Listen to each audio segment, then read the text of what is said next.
नमस्कार दोस्तों, स्वागत है आपका मेरे YouTube चैनल कुमाऊँ क्लासेस में। तो दोस्तों, आज का हमारा टॉपिक होने वाला है नीति आयोग।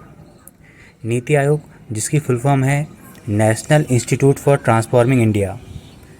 और नीति आयोग का जो गठन हुआ था दोस्तों, ये किया गया था 1 जनवरी 2015 में माननीय प्रधानमंत्री नरेंद्र मोदी जी की अध्यक्षता में इसका गठन किया गया था।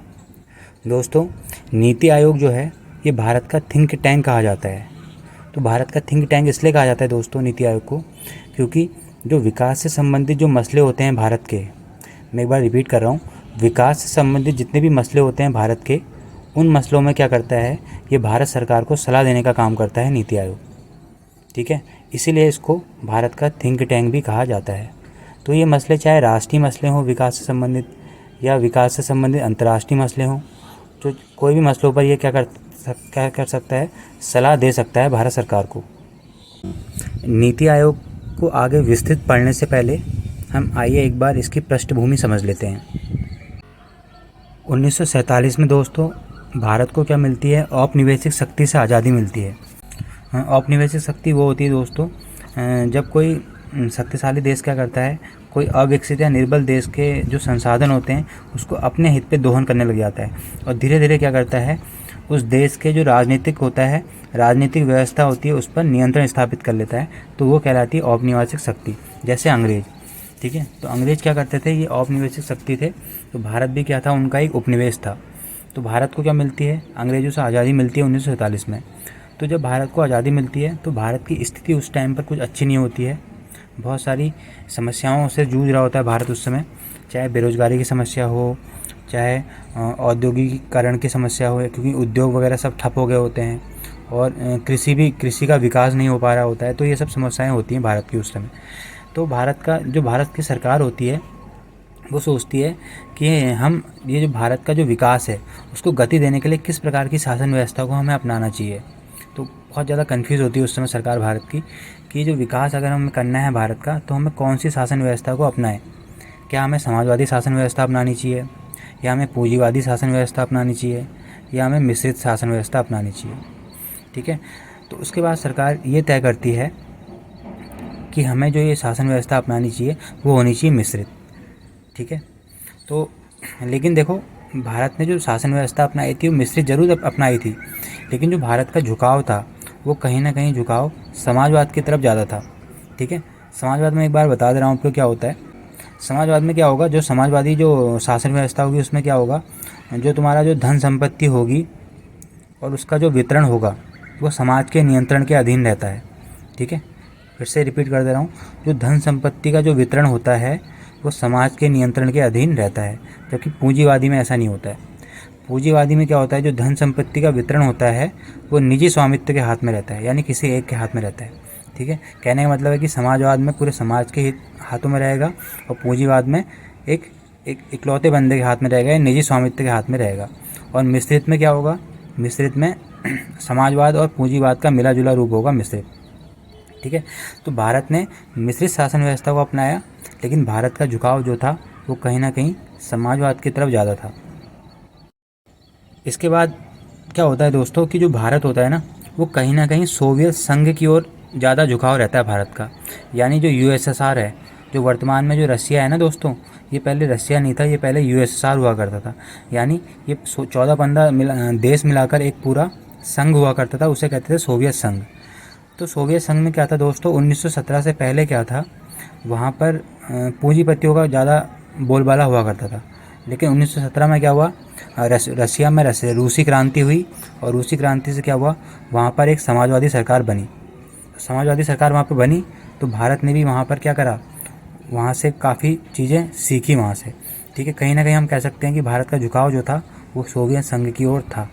ठीक है, तो भारत क्या करता है, सोवियत संघ की जो शासन व्यवस्था होती है उसी के आधार पर भारत में क्या होती है, पंचवर्षीय योजनाएं भारत क्या करता है, लागू कर देता है। ठीक है, जो यूएसएसआर के शासन व्यवस्था के आधार पर क्या करता है, भारत में पंचवर्षीय योजनाओं को लागू कर दिया जाता है।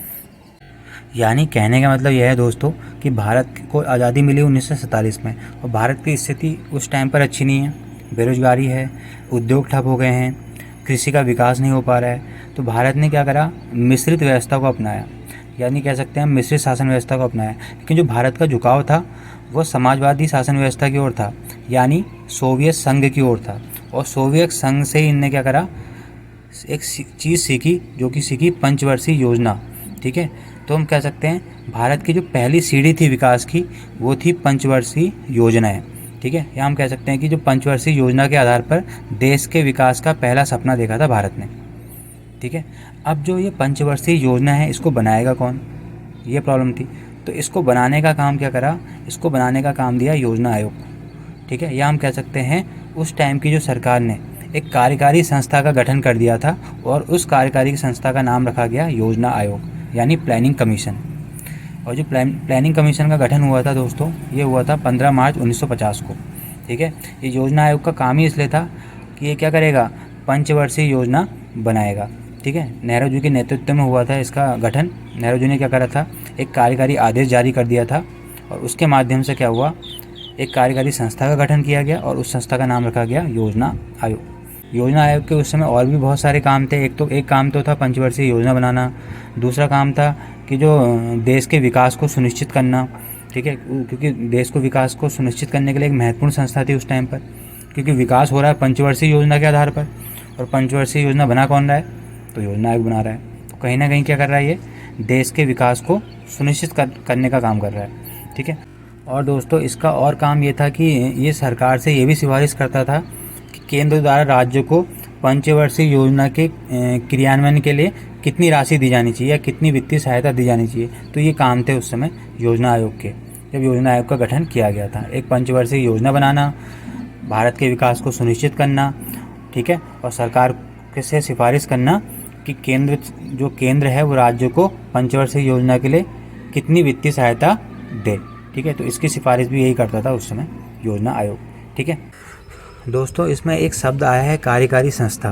तो कार्यकारी संस्था किसे कहते हैं, जैसे जो योजना आयोग है या नीति आयोग है, ये कार्यकारी संस्था है। तो कार्यकारी संस्था का मतलब होता है दोस्तों कि कार्यकारी संस्था का ना तो संविधान में नाम होगा, ठीक है, ना ही संविधान में इसका नाम होगा, और ना ही क्या है, इसको कोई भी विधायिका द्वारा पारित करके इसे कानून के माध्यम से लागू किया गया है। ठीक है, तो ना ही विधायिका में इसको कानून के माध्यम से लागू किया गया है और ना ही इसका संविधान में नाम है।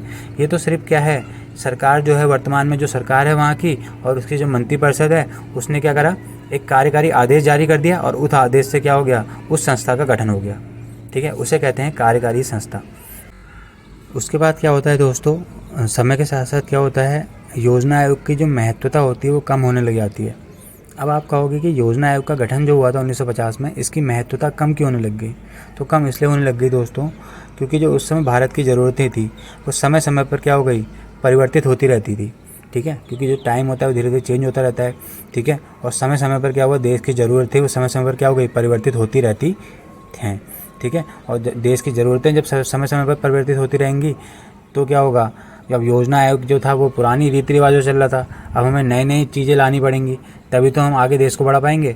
ठीक है, तो फिर क्या हुआ, योजना आयोग के स्थान पर नीति आयोग का गठन किया गया। ठीक है, तो योजना आयोग को हटा दिया गया, उसको फिनिश कर दिया गया कि वैसे ही वो कार्यकारी संस्था थी। ठीक है, तो कार्यकारी संस्था थी तो उसमें ज़्यादा कुछ उसको हटाने के लिए कोई दिक्कत भी नहीं होती है। ठीक है, उसे प्रधानमंत्री कभी भी हटा सकता है। तो वैसे ही क्या हुआ, योजना आयोग के स्थान पर क्या हो गया, नीति आयोग का गठन कर दिया गया 1 जनवरी 2015 को। अब आप कहेंगे कि योजना आयोग को ऐसे ही ख़त्म कर दिया प्रधानमंत्री, तो ऐसे नहीं हुआ। ठीक है, योजना आयोग को ख़त्म करने से पहले अनेक विद्वान जो होते हैं, समस्त राज्य सरकारें होती हैं, उससे विचार विमर्श किया जाता है। उसके बाद ही क्या होता है, उसको योजना आयोग को हटाया गया, उसके स्थान पर किसको लाया गया, नीति आयोग को लाया गया। ठीक है, और नीति आयोग तो हमने इंट्रो पढ़ लिया जाता है। नीति आयोग को क्या कहा जाता है, भारत का थिंक टैंक कहा जाता है। ठीक है, और जितने भी विकास से संबंधित मसले होते हैं उन मसलों में क्या करता है, ये भारत सरकार को सलाह देने का काम करता है। ठीक है, आइए दोस्तों अब जानते हैं नीति आयोग के उद्देश्य को। क्या उद्देश्य है इनका, कैसे भारत को कृषि क्षेत्र में आत्मनिर्भर बनाना है या खाद्य सुरक्षा के क्षेत्र में आत्मनिर्भर बनाना है।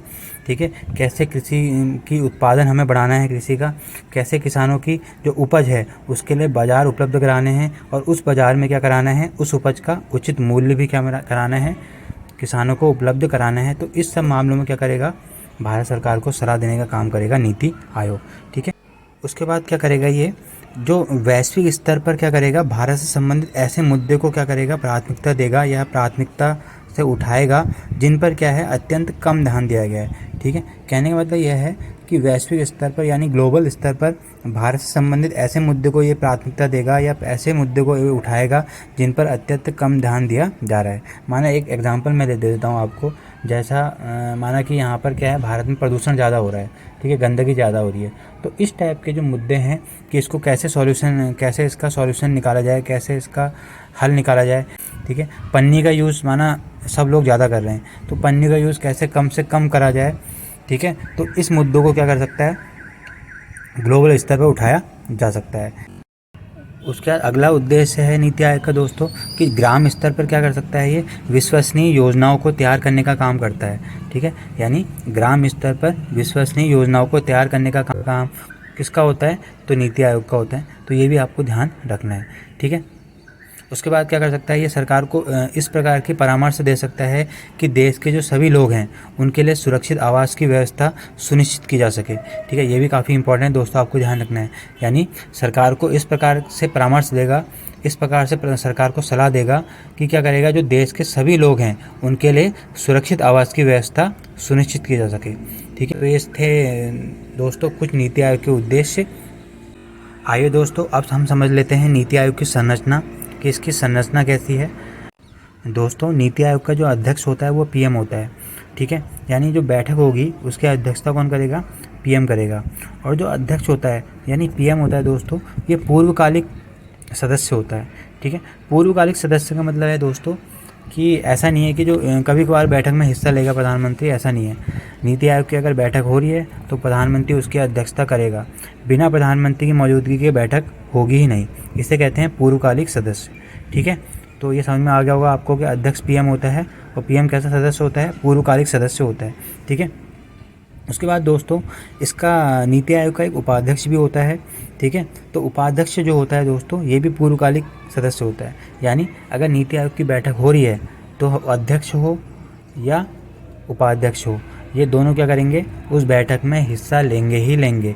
ठीक है, बिना इनके हिस्सा के बैठक का आयोजन होगा ही नहीं। ठीक है,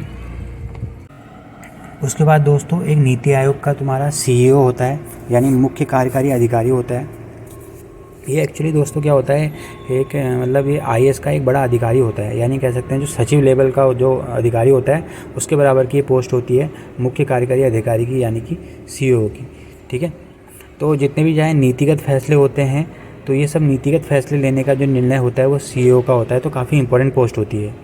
ठीक है, और इसकी नियुक्ति भी कौन करता है, प्रधानमंत्री द्वारा इसकी नियुक्ति की जाती है। वर्तमान में जो सीईओ हैं नीति आयोग के वो कौन है, वीआर सुब्रमण्यम है।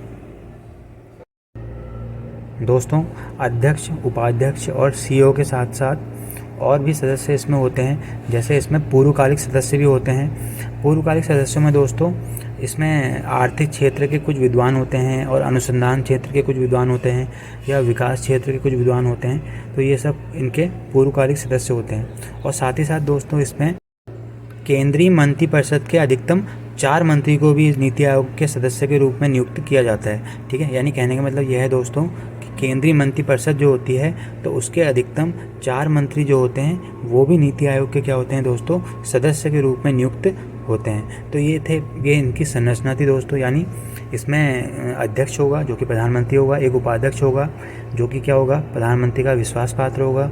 ठीक है, और ये जो अध्यक्ष और उपाध्यक्ष होंगे ये कैसे होंगे, पूर्वकालिक सदस्य होंगे। उसके साथ साथ इसमें एक सीईओ होगा, सीईओ यानी मुख्य कार्यकारी अधिकारी। ठीक है, जो कि क्या करेगा, नीतिगत फैसले लेगा। इसकी नियुक्ति भी कौन करेगा, प्रधानमंत्री द्वारा की जाएगी। उसके बाद क्या होगा, साथ ही साथ इसमें पूर्वकालिक सदस्य होते हैं। पूर्वकालिक सदस्य में कुछ आर्थिक क्षेत्र के विद्वान, अनुसंधान या विकास क्षेत्र के विद्वान होते हैं, इनकी नियुक्ति भी प्रधानमंत्री ही करता है।